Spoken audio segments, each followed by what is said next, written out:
बच्चों, जैसा कि मेरा चल रहा था ईथर का निर्माण, तो ईथर के निर्माण में मैंने आपको पहला मेथड पढ़ाया था एल्कोहल के निर्जलीकरण से ईथर का निर्माण, और दूसरा मैंने आपको बताया था विलियमसन संश्लेषण विधि से ईथर का निर्माण। तो हमारा दो विधि पिछले ऑडियो में हो चुका है, जिसको मैंने आपको पीछे पढ़ाया है। अब आज हमारा चलेगा ईथर निर्माण की तीसरी विधि। ईथर निर्माण की तीसरी विधि क्या है? हम हैलो एल्केन से ईथर का निर्माण करेंगे। किससे निर्माण करेंगे? हैलो एल्केन से ईथर का निर्माण करते हैं। तो जब हम हैलो एल्केन के दो अणु को सिल्वर ऑक्साइड के साथ गर्म करते हैं तो हमारा सममित ईथर का निर्माण होता है। तो कहने का क्या मतलब है? कहने का मतलब ये है कि जब हम हैलो एल्केन को शुष्क सिल्वर ऑक्साइड के साथ, कहने का मतलब यह है कि जब हम हैलो एल्केन को शुष्क सिल्वर ऑक्साइड के साथ गर्म करते हैं तो हमारा सदैव सममित ईथर प्राप्त होता है। हमें क्या प्राप्त होता है? सममित ईथर प्राप्त होता है। तो जब हम एल्किल हैलाइड के दो अणु की क्रिया अर्थात हैलो एल्केन के दो अणु की क्रिया शुष्क सिल्वर ऑक्साइड के साथ कराते हैं अर्थात गर्म करते हैं तो हमें सममित ईथर का निर्माण हो जाता है, हमें सममित ईथर प्राप्त हो जाता है। जैसा कि मैंने यहां लिखा भी है, हैलो एल्केन को शुष्क सिल्वर ऑक्साइड के साथ गर्म करने पर सममित ईथर प्राप्त होता है।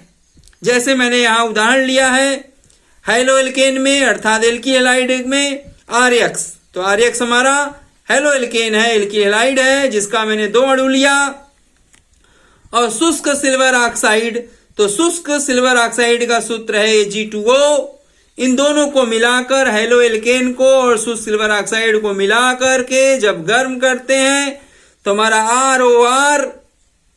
ROR सममित ईथर प्राप्त हो जाता है। और सिल्वर हैलाइड AgX बाहर निकल जाता है। तो बैलेंस करने के लिए यहां 2 से गुणा किया गया है, तो दो अणु सिल्वर हैलाइड AgX हमारा बाहर निकल जाता है और ROR सममित ईथर का निर्माण हो जाता है। जैसा कि मैंने यहां उदाहरण नंबर 1 लिया है, हमें डाई एथिल ईथर बनाना है, तो हम यहां एथिल आयोडाइड, कौन आयोडाइड? Ethyl iodide. तो एथिल आयोडाइड का क्या सूत्र है? C2H5I। तो C2H5I एथिल आयोडाइड का दो अणु लेकर के शुष्क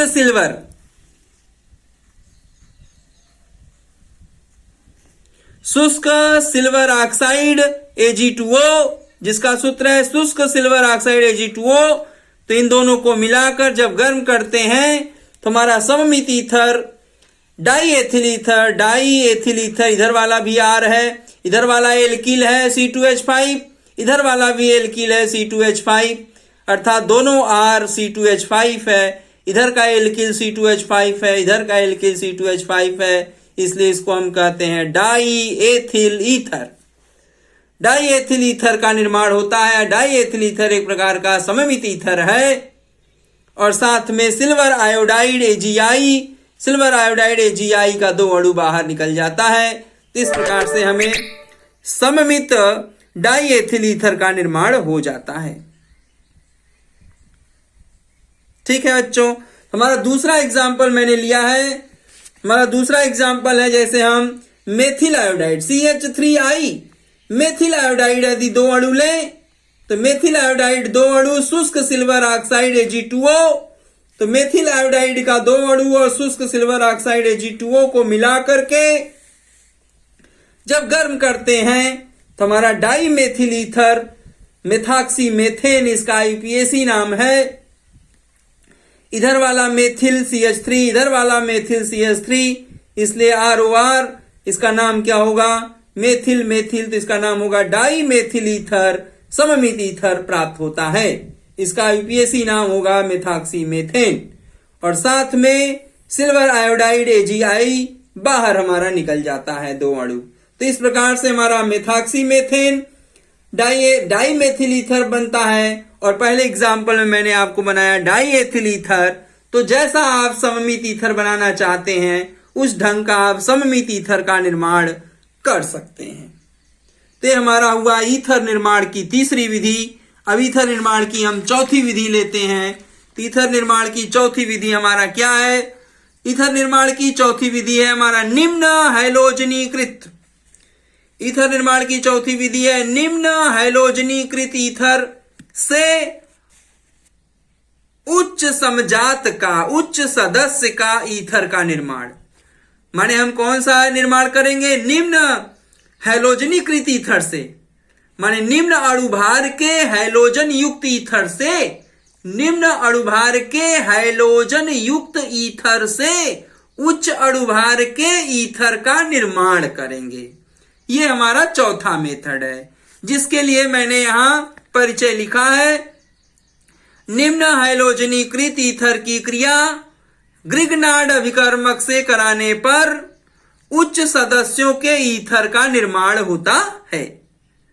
तो जब हम निम्न हैलोजन युक्त ईथर की क्रिया ग्रिग्नार्ड अभिकर्मक से कराते हैं, तो जब हम निम्न हैलोजन युक्त ईथर की क्रिया ग्रिग्नार्ड अभिकर्मक से कराते हैं तो उच्च सदस्य का ईथर हमें प्राप्त हो जाता है।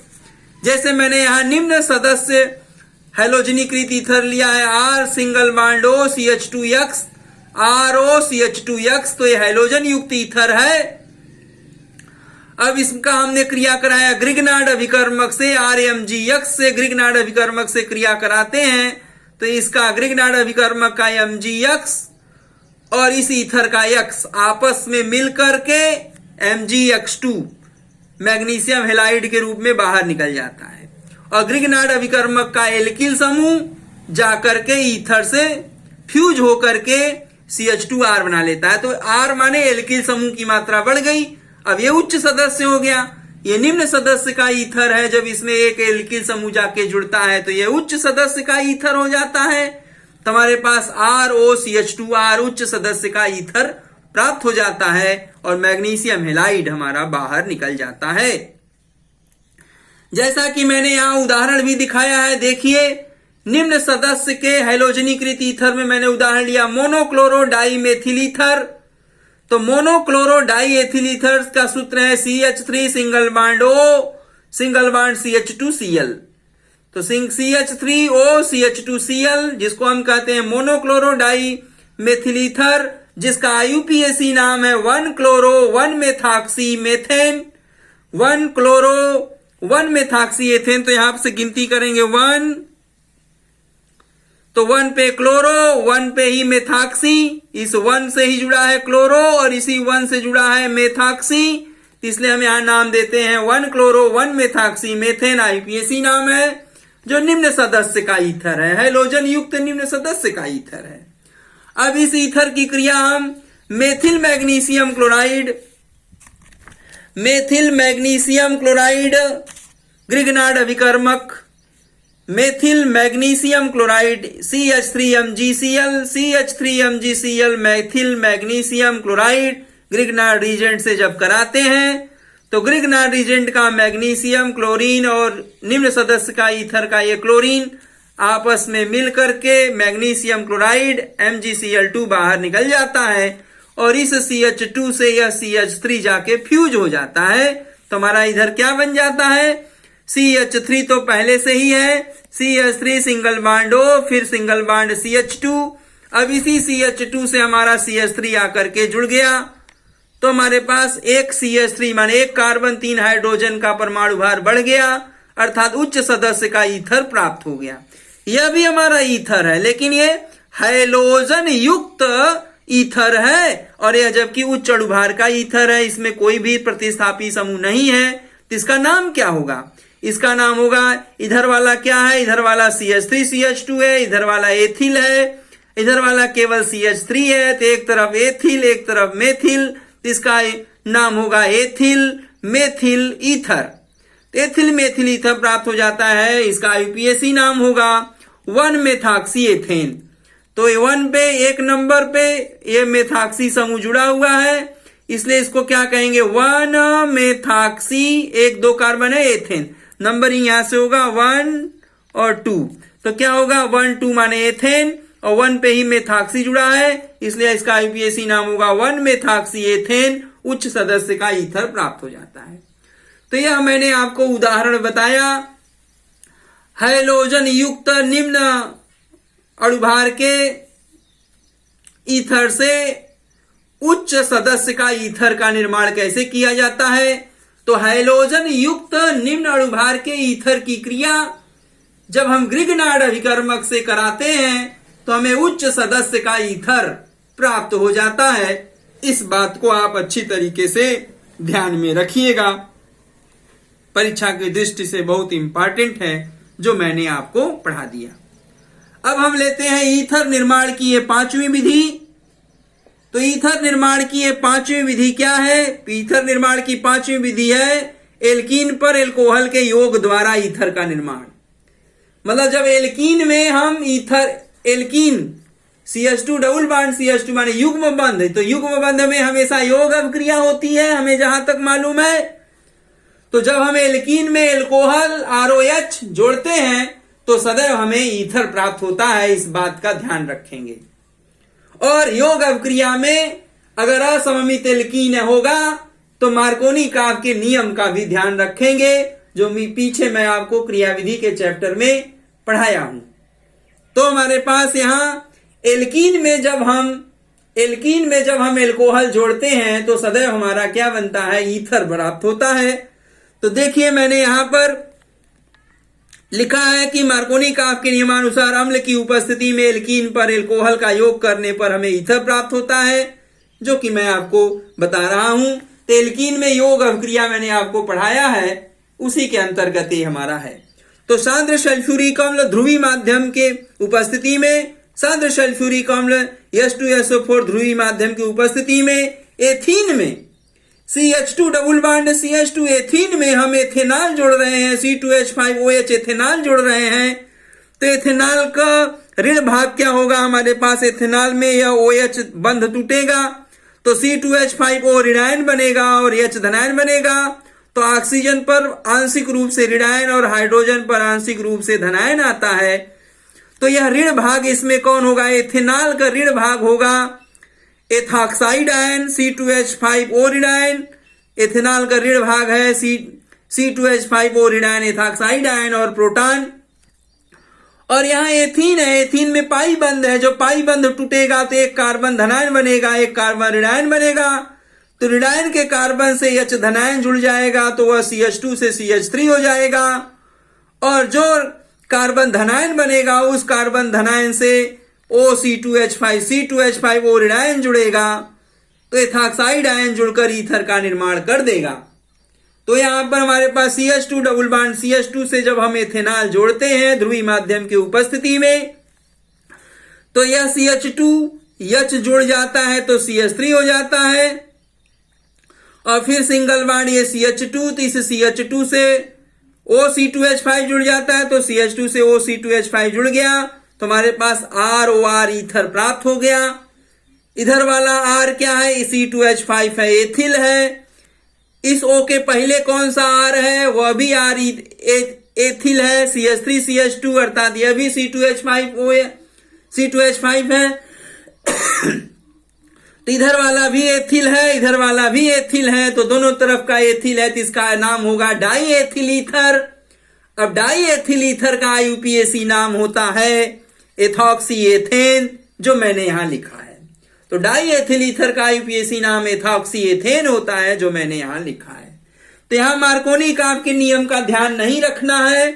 क्यों नहीं रखना है कि यहां एथीन हमारा सममित एल्कीन है, एल्कीन का दोनों कार्बन समान है, इधर भी CH2 इधर भी CH2 तो समान है कार्बन, इसलिए मार्कोनी काव का नियम लगाने की जरूरत नहीं है। क्योंकि मार्कोनी काव का नियम कहता है कि जब हमारा असममित एल्कीन होगा वहां लगेगा, तो जब असममित एल्कीन आएगा तो योग अभिक्रिया मार्कोनी काव के नियमानुसार होगा।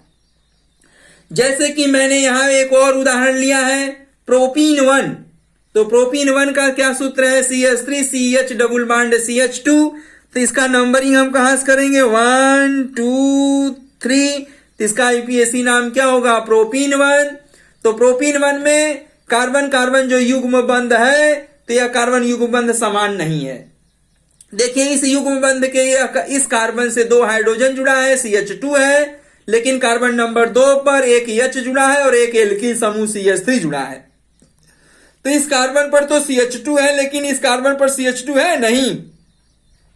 इधर वाले कार्बन से एक तरफ एल्किल जुड़ा है, एक तरफ हाइड्रोजन जुड़ा है, जबकि इधर वाले कार्बन से 2 हाइड्रोजन जुड़ा है, अर्थात यह एल्कीन सममित नहीं है, यह एल्कीन असममित है। अब असममित एल्कीन से जब एथेनॉल जोड़ेंगे ध्रुवीय माध्यम के उपस्थिति में तो मार्कोनी-काफ के नियमानुसार जोड़ेंगे। तो मार्कोनी-काफ के नियमानुसार मार्कोनी-काफ का क्या नियम है? तो मार्कोनी-काफ का नियम यह है कि जब असममित एल्कीन से असममित अभिकर्मक जुड़ता है, जब असममित एल्कीन से असममित अभिकर्मक जुड़ता है तो असममित अभिकर्मक का ऋण भाग कार्बन कार्बन युग्म बंध के उस कार्बन परमाणु से जुड़ता है जहां हाइड्रोजन की संख्या कम होती है। इसे हम मार्कोनी-काफ का नियम कहते हैं, जिसको हम आपको पिछले कक्षा 11 में क्रियाविधि के चैप्टर में मार्कोनी-काफ का नियम समझाया था, लेकिन फिर भी यहां पर मैंने बोल दिया और आपको समझा भी देंगे। तो हमारे पास एथेनॉल में असममित अभिकर्मक है, देखिए C2H5O ऋणायन और H धनायन। तो धनायन ऋणायन दोनों समान नहीं है, धनायन में H है, ऋणायन में C2H5O ऋणायन है, तो दोनों समान नहीं है, अर्थात यह असममित अभिकर्मक है। अब असममित अभिकर्मक का ऋण भाग कौन है? तो असममित अभिकर्मक का ऋण भाग है C2H5O ऋणायन और धन भाग है H धनायन। और यहां प्रोपीन में एल्कीन भी असममित है, तो यह ऋण भाग एथेनॉल का ऋण भाग C2H5O ऋणायन कहां जुड़ेगा? तो प्रोपीन के कार्बन नंबर 2 पे जुड़ेगा, क्योंकि यहां हाइड्रोजन की संख्या कम है और प्रोपीन के कार्बन नंबर 1 पर 2 हाइड्रोजन है। तो आप कहोगे तो यहां तो 3 हाइड्रोजन है, तो इससे मतलब नहीं है, हमें कार्बन कार्बन युग्म बंध से मतलब है। जिन कार्बन परमाणुओं के बीच युग्म बंध होगा उन्हीं कार्बन परमाणु पर जहां हाइड्रोजन की संख्या कम होगी उसी से असममित अभिकर्मक का ऋण भाग जुड़ेगा। तो प्रोपीन 1 में असममित अभिकर्मक का ऋण भाग C2H5O ऋणायन कहां जुड़ेगा? प्रोपीन के कार्बन नंबर 2 से जुड़ेगा। और हाइड्रोजन आयन कहां जुड़ेगा? प्रोपीन के कार्बन नंबर 1 से जुड़ेगा। तो जुड़ेगा तो कैसा उत्पाद बनेगा?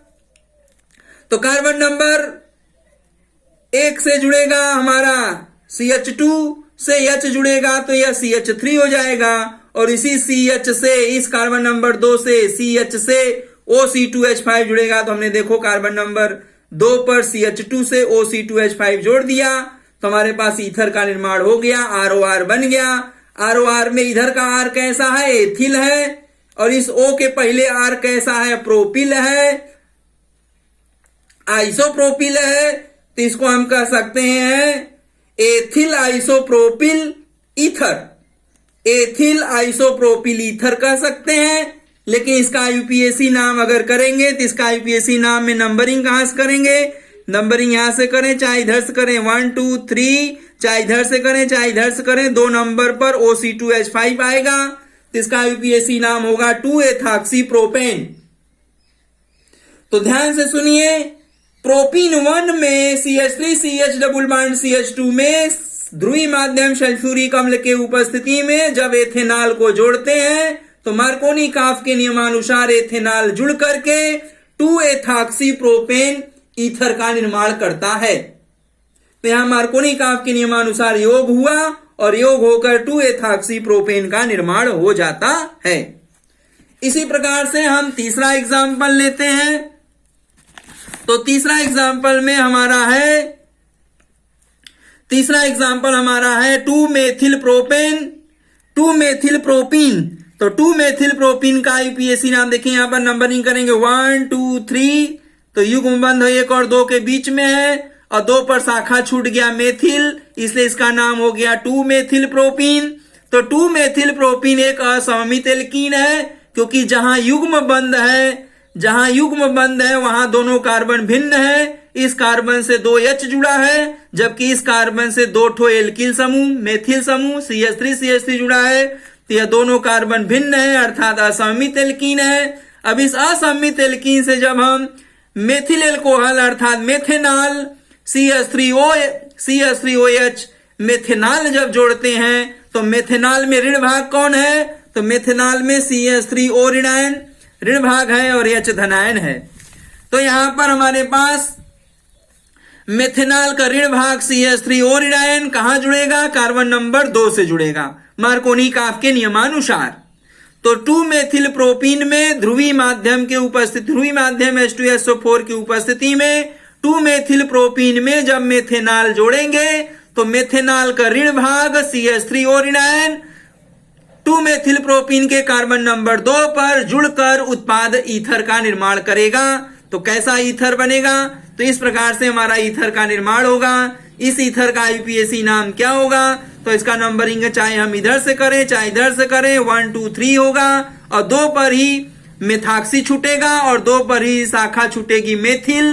तो इसका IUPAC नाम होगा 2 पर मेथाक्सी, 2 पर मेथाक्सी और 2 पर ही शाखा मेथिल और 1 2 3 प्रोपेन जनक श्रृंखला। तो इसका IUPAC नाम होगा 2 मेथाक्सी 2 मेथिल प्रोपेन। इसका क्या IUPAC नाम होगा? 2 मेथाक्सी 2 मेथिल प्रोपेन। तो इस प्रकार से 2 मेथिल प्रोपीन 1 में ध्रुवीय माध्यम H2SO4 की उपस्थिति में अगर मेथिल एल्कोहल जोड़ेंगे तो मेथिल एल्कोहल जोड़ेंगे तो हमारा बनेगा 2 मेथाक्सी 2 मेथिल प्रोपेन। मार्कोनी काफ के नियमानुसार योग अवक्रिया करके ईथर का निर्माण कर देगा।